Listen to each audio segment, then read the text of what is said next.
The biggest revelation in my life as of late has been that I actually enjoy fighting games more than I ever would have expected. I've been playing plenty and purchasing more that I may very well never get to at this rate. My gateway was Guilty Gear Strive, which for the unfamiliar is pretty much the premier anime fighting game, which is right up my alley, who could have guessed. What intrigued me about Guilty Gear was its roster of characters. This is normally the selling point to me regarding any game that has a large cast of characters to play as, but Guilty Gear specifically had me hooked from the second that I chose to dive a little deeper.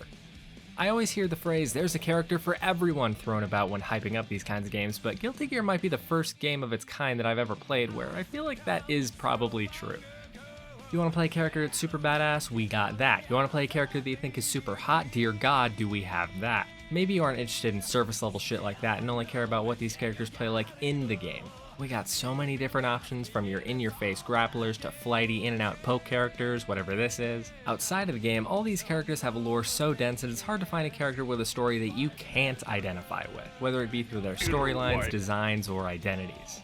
Suffice to say, I adore Guilty Gear and its characters. What may surprise you, however, is that even after all that I have just said, is that in the world of Guilty Gear, my favorite character isn't, say, the badass assassin with a shadow clone, the ex-slave defendant of an airborne country, or the witch with the electric guitar. My favorite character is the British guy. Let me tell you why.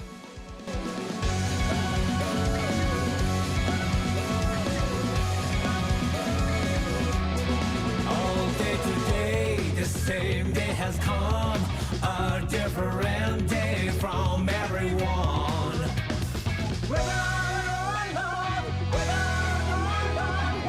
My initial exposure to Axel was in this playlist of all the Strive character OSTs. I was going through, giving them all a listen, and sizing up every character, trying to figure out who I was going to want to play once I actually purchased the game. I remember clicking on Axel's theme, looking at his portrait and thinking two things. The first, that he looked really creepy, and second, internally betting that this was the least popular character in the game. I wasn't wrong about that second part. Having been an Axel fan for a while now, I can confidently say that he isn't in the least bit creepy, so I don't know why this portrait gives me the ick. That's a lie. It's that I can't see his eyebrows, and that really bugs me for some reason. Once I actually bought the game and started playing, I wasn't playing Axel. I was playing Baiken, who I also love, by the way. I won't go into specifics, but a few weeks in, I was beginning to doubt my Baiken pick and was interested in picking up another character. Having familiarized myself with most of the cast through just playing the game, my mind gravitated towards Axel. Why? Well, see, I have this little demon of contrarianism in my brain. I wasn't gonna play a popular character like Mei or Soul. I wanted to play that weird shit. Having been playing Axel for a while now, I now realize that the true weirdo pick in Strive is Anji, but I think I forgot he was even in the game at that point. So I picked up Axel, got decent with him, watched the Strive story mode, and fell in love. The rest is history.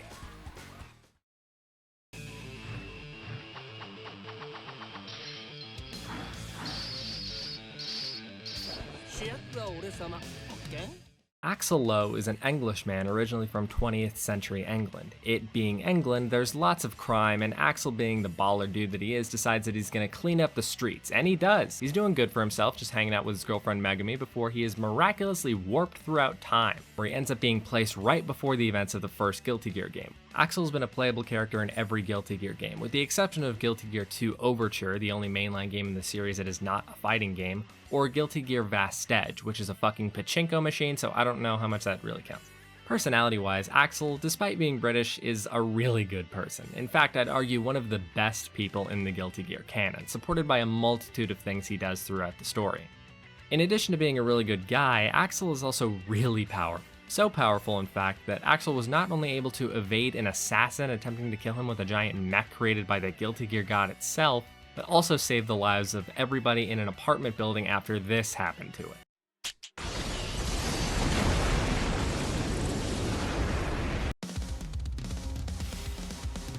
In-game, Axel is commonly referred to by wikis and the community as Guilty Gear's resident zoner. Iconic moves in Axel's toolkit include his various angled anti-air command normals in 6K, 2S, and 5P, full-screen poke and displacement options in Sickle Flash and its various follow-ups along with Winter Mantis, strangely effective close-range options in 5H and Close Slash, and the ever-effective combo move that is Axel Bomber! His overdrive moves have changed from game to game, but in Strive we have access to Sickle Storm, a defensive ring of flames chased by a fiery full-screen follow-up, In One Vision, a cool ass move that I am not good enough at the game to be able to use effectively, it stops time if your opponent doesn't block it, and you have a few seconds to just wail on them. Axel's a lot of fun to play in this game, as are most characters, but as you might expect, playing against him can be really annoying. I often choose not to play against Axel's when I'm not playing him myself. Oh, phew. You really had me Sorry, going mate. there. This place is my go-to date spot, you see. Did you get separated from your girlfriend?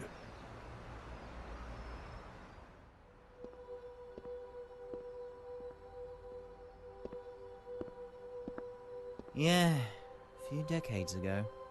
Ah, so that's how it is. Alright, buckle up, because this is going to take a minute. As previously stated, Axel is originally from 20th century England, born in one of the worst parts of London's East End. Despite witnessing violence probably every day of his childhood life, Axel grew up to hate violence and especially despise the idea of death. Motivated by this, Axel cleans up the streets of his neighborhood with nothing but his reflexes, a kusarigama, and some charm. Within 6 months, the streets are safe again, and Axel is happier than ever, hanging out with all his new ex-con buds and his girlfriend Megami. Except everything was going well until Axel gets slingshotted throughout time, ending up in 2178, 2 years before the events of the first Guilty Gear. The first Guilty Gear centers around a fighting tournament in which the winner will receive any wish that they want. Obviously wanting to go back home, Axel enters, but soon finds out that the whole wish thing was a sham. Still depressed, he takes a look around at the people who are cheering him on in the tournament and decides that maybe this new timeline isn't so bad, before getting sent through time again. Landing in 2181, Axel learns of a character who at the time was just referred to as That Man. That Man is important for a lot of reasons, but for the sake of recounting Axel's story, you can just try to remember him as the guy that made the titular gears. That probably doesn't mean much to you, hell it doesn't mean much to me, but just, he's important, okay? Axel hears some people refer to That Man as a time traveler and attempts to seek him out in order to see if he can help him. Along the way, he meets Faust, one of the best doctors in the world, and asks him to cure him of his condition. Of course, Faust can't do much of anything, and Axel warps away right in the middle of the examination. Now in the events of Guilty Gear XX, Axel meets Ino for the first time, who is one of the main recurring villains of the series and also the witch with the electric guitar we mentioned earlier. Axel doesn't know it yet, but Ino is going to become one of the most important players in his story. Some other shit happens and Axel almost gets assassinated by a guy named Crow and a copy of Justice, a giant mecha piloted by the subconscious half of Soul's wife, don't worry about it. He evades the assassination attempt and warps through time again, ending up in 2192. It's here that Axel receives instructions from the Original, who for our purposes is basically the god of this world. The Original tells Axel to seek out That Man and relay a message to him. Axel wonders how the fuck exactly he's gonna do that before he slips through time into the past, ending up in this guy, Bedman's dream world. Now Bedman might look kinda stupid, but he is bad news, and Axel gets his kneecaps kicked in and almost dies before Ino steps in and warps him back to the future. Ino's all like, hey, how the hell do you know who the Original is? Knowledge of him is death where I come from. And Axel's all like, dude, he contacted me. You gonna kill me over something I didn't ask for? He and Ino then travel to the backyard, alternate dimension, don't worry about it, and find That Man. Axel relays the coded message, which only That Man is able to understand, and then they leave. Axel then realizes that Ino apparently has the ability to send people through time and asks her to send him back to 1998, to which she tells him to fuck off and then leaves. Unsatisfied with this, Axel tracks down Ino again a week later, but she's in the middle of hunting down Jacko Valentine, so he helps her out and then tries to get her to help him again. But not before Jacko interrupts and fills them both in on the nature of their time powers. So first she tells Axel that he also has the ability to control and send himself through time, and that all the warps he's gone through previously have been subconscious actions from his brain. She also explains that since he was brought here from the past, if he goes back, there's a very likely chance that when he does, everything in the current timeline will cease to exist. Basically, on a cosmic level, Axel is the main character in this universe, and should he be absent, the universe will become another possibility, which probably doesn't mean much to any of you, but not to worry, I've provided a visual example. So yeah, this guy is the most dangerous entity in the world of Guilty Gear, the man with the ability to wipe out not just the planet, but the timeline itself. Remember Crow and the Justice copy that tried to come after Axel before? This is what they were attempting to prevent. But here's the thing. Axel isn't a bad person. In fact, he's a really good person. He isn't just gonna say whatever to this timeline, essentially killing all of these people just so he can go see his girlfriend again. He's learned that it doesn't matter what time people come from. He's made friends with people wherever he goes. So after asking around a bit, he decides that he's gonna stay in this current timeline and become a man that Megami could be proud of. Now get this. Axel's next move is to go help out in the final events of Guilty Gear Exard, in which Soul Bad Guy is attempting to fire a laser at Justice and Jacko, the two halves of his wife Aria's subconscious, in order to revive her. Long story. Axel shows up at the last minute and stops time, allowing Soul to get just enough power into the laser for this whole scheme to work out and bring Aria back.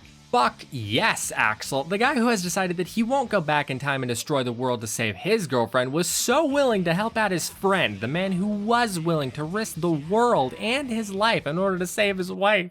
It's 3 weeks later and we're in Strive now, and Axel is hanging out around Illyria. Having learned to control his powers now, he wrestles with the idea of doing a swap, a move that, as the name suggests, would swap Axel and Megumi's places in time. He, of course, doesn't go through with this because although he would technically be able to see her again, it'd only be for a minute before they were separated again. He gets another divine message, this time from Happy Chaos, our new big bad not Soul bad guy, and realizes he is about to wreak havoc within the city. He goes and finds Soul and Jacko, who are in the middle of talking about how dangerous he is, by the way, when he tells them that some shit's about to go down and he'll be waiting for them in town. Happy Chaos and Ino show up to this apartment because Nagoriyuki, a samurai vampire with a weapon that can actually do harm to Soul, is underneath. How are they gonna get to him? Like that. Not to worry though, Axel is on the scene and freezes time to get all of the occupants out of harm's way. Then Axel pretty much fucks off for the rest of the story and then miraculously shows up right as the final conflict is about to happen. To sum it up, Happy Chaos has been helping Ino get the other half of her power back, doing so by stealing a book from that man. The villains do succeed in ascending Ino to godhood, but the gang is actually managing to keep her down. With a combination of engineering via Soul, Nagoriyuki's ability to see people's weak points, and the President's ample supply of nukes. This entire time, Axel is basically just trying to talk Ino down. Hidden behind a rainforest supply of words befitting of a highly complicated anime fighting game's plot, Axel is basically trying to tell Ino that the entire time that he's known her, she's just been going off doing what other people want her to do, or what she thinks she's supposed to do, not truly living because of it. He's yelling at her, please, just remember something, what you used to live for. And that's when it all comes full circle. I could, if you'd like. But there's something I have to ask you first. This world you're after, what exactly is your wish?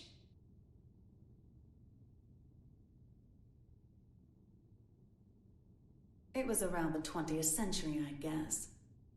There was a man in the slums named Will, the son of some rich guy and his wife.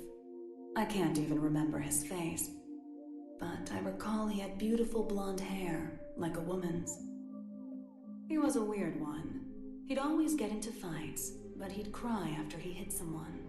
Told me that after he'd lost the strength to throw a punch, he couldn't get anything out but tears. And I couldn't say why, but everyone always ended up on his side in the end. That included me.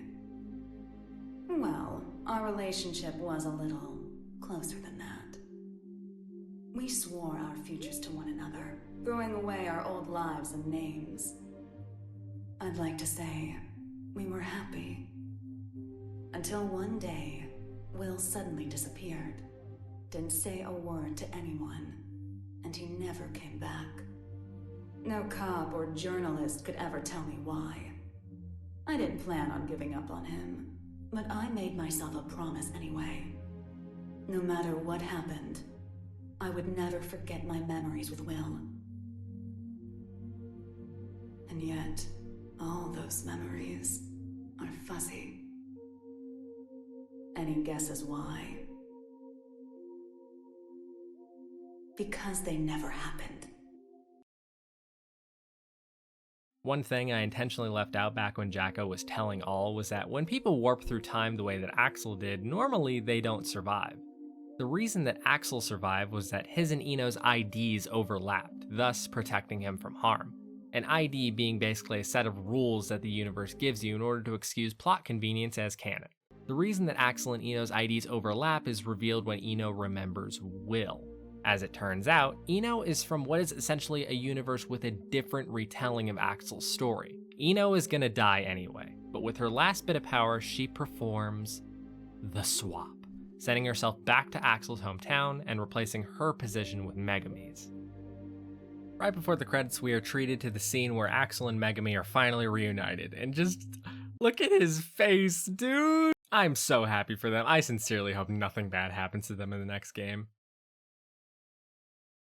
Well, finally time for what you clicked on the video to see.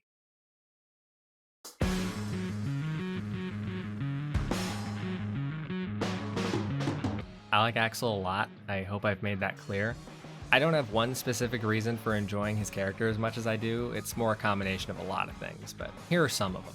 I like Axel because his theme fucking slaps.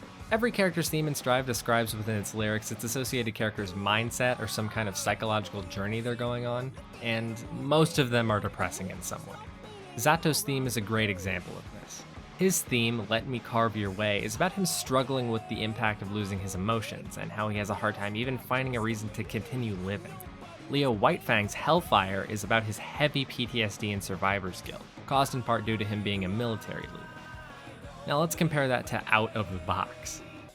Happiness is your plenty, it will still come out alright. There is a conviction, my life is this so. I walk this path every day, but somehow there is a world out there yet to be discovered.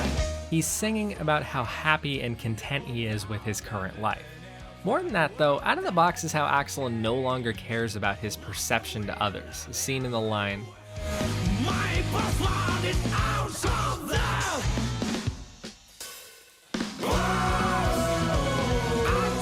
very on the nose. I also like Axel because half of his designs are really cool and casual, and the other half are utterly ridiculous. Axel in the first game looks exactly how I'd expect him to look based off of his description. He looks like a gangster that knows his way around a fight.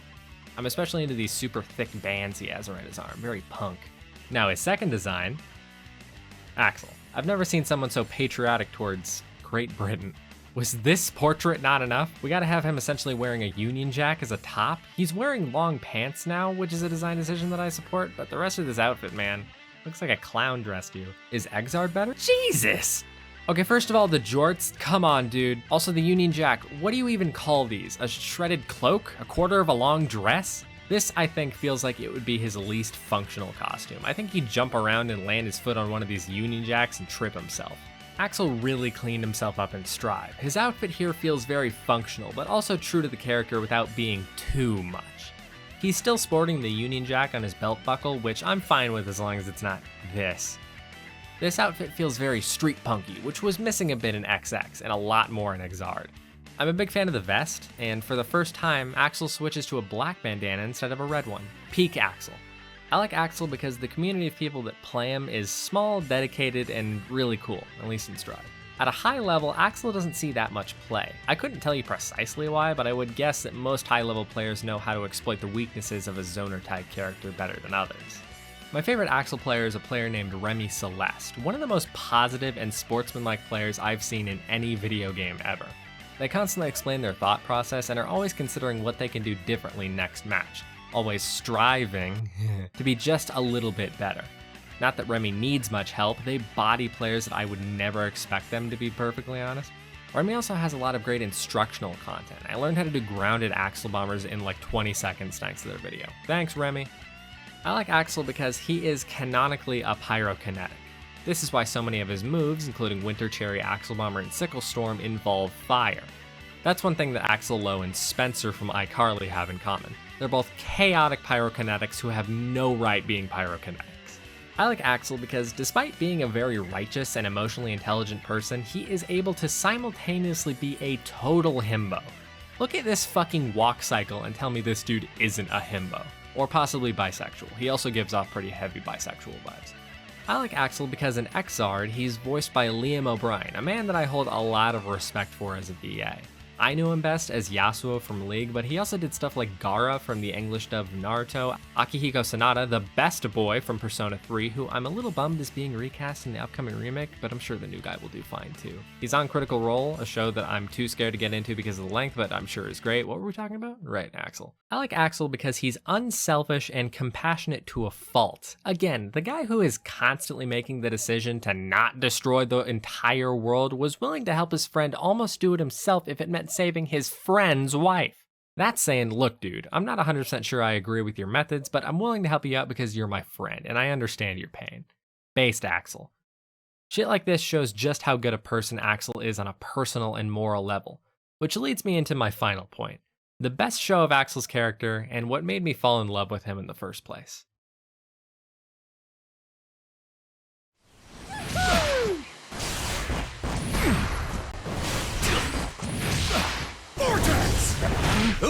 Now you're serious. Slap!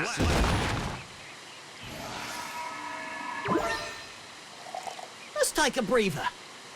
Axel wins. Okay, explanation is probably needed here. Axel just used his time manipulation abilities to go get a fucking burger and a soda. And I am 100% serious when I say that this stupid little thing that Axel does sometimes when he runs around has helped me out a little bit mentally. Let me explain why by first reintroducing another character from Strive, Happy Chaos. Happy Chaos is a pretty bad dude. The amount of terrible shit that he does just within Strive is pretty extensive. First of all, Chaos's whole modus operandi is to stir shit up and to just keep himself entertained. The only reason that he decides to help Ino steal the book she needs from that man and put the whole story of Strive on track is just because he knew it was going to stir up a lot of shit and thought it sounded like a good time. To assure that his plan would work, he not only did that, but he forced Nagoriyuki, another man with a heart of gold, to basically be his bodyguard because Happy Chaos, the man who can, needs a bodyguard. He continued to use Nagoriyuki by fashioning bullets out of the metal of his sword, the only material that can damage Soul Bad Guy's Wolverine-level regeneration. After this, Chaos literally hacks into the White House, turns all of its staff into minions for his bidding, and holds 4 world leaders hostage. He then launches every nuke on the planet and makes the world leaders make the decision on whether or not they want the world to fall due to nuclear annihilation. And he does all this just as a power trip, just to show how insanely powerful he is. And to top all of this off, in his last giant power play, he steals the White House. My point in telling you about Happy Chaos is to emphasize the gap between the monstrous Happy Chaos and a decent person such as Axel, and how this parallel affected me personally.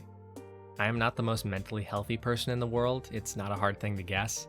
Without going into too much detail, I have a thing in my brain that makes me question or otherwise just not trust a lot of people.